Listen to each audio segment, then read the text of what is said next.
Pemirsa, indeks harga saham gabungan Bursa Efek Indonesia pagi ini kembali melemah seiring dengan melemahnya bursa utama Asia. Untuk informasi selengkapnya kita bergabung bersama Mercy Wijaya langsung dari studio Bursa Efek Indonesia.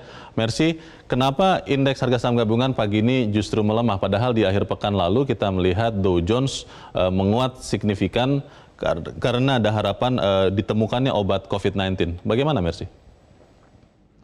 Leo dan pemirsa, pagi ini pergerakan indeks harga saham gabungan memang sangat fluktuatif sama seperti bursa utama kawasan Asia karena sentimen yang juga variatif di pasar saham global.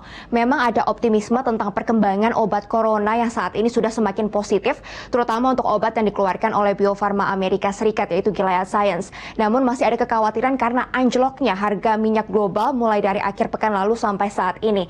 Sehingga minyak jenis WTI saat ini sudah tercatat turun sampai 14% dan dijual seharga 15 dolar Amerika Serikat per barel.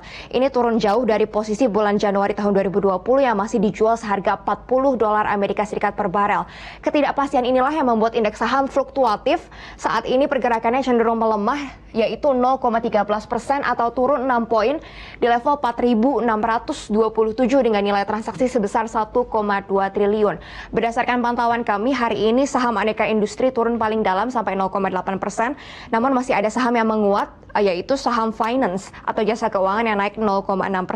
Dan kami juga melihat hari ini investor asing lebih banyak melakukan pembelian di pasar saham Indonesia daripada penjualan, sehingga tercatat net foreign buy tipis sebesar 3,3 miliar. Nah, untuk bursa utama kawasan Asia sendiri pagi ini juga pergerakannya sangat fluktuatif. Indeks Nikkei masih konsisten melemah dengan pelemahan sebesar 0,95%. Namun indeks Hang Seng Hong Kong dan indeks Shanghai ini bergerak positif karena Bank Sentral Tiongkok baru saja menurunkan bunga acuan sebesar 20 basis poin untuk menjaga ekonominya. Namun indeks trade time Singapura hari ini bergerak turun juga sehingga melemah sebesar 0,10%. Sementara itu di bursa utama kawasan Amerika Serikat di akhir pekan lalu juga pergerakannya positif akibat adanya perkembangan positif dari obat corona sehingga indeks Dow Jones, S&P 500 dan juga indeks Nasdaq naik 1-2%. Selain itu ada optimisme juga terkait dengan pemulihan ekonomi global karena sudah ada beberapa negara di Eropa dan di Amerika Serikat yang melonggarkan kebijakan lockdown. Seperti contohnya di Denmark, Norwegia, dan Prancis yang sudah memulai membuka kegiatan akademinya mulai pekan ini. Sementara itu Italia dan Austria juga sudah mulai mengizinkan toko buku kembali buka dan ada toko retail yang juga sudah mulai kembali dibuka. Sementara itu di Spanyol hari ini sudah mulai bekerja para buruh pabrik supaya kegiatan produksi dapat berlanjut.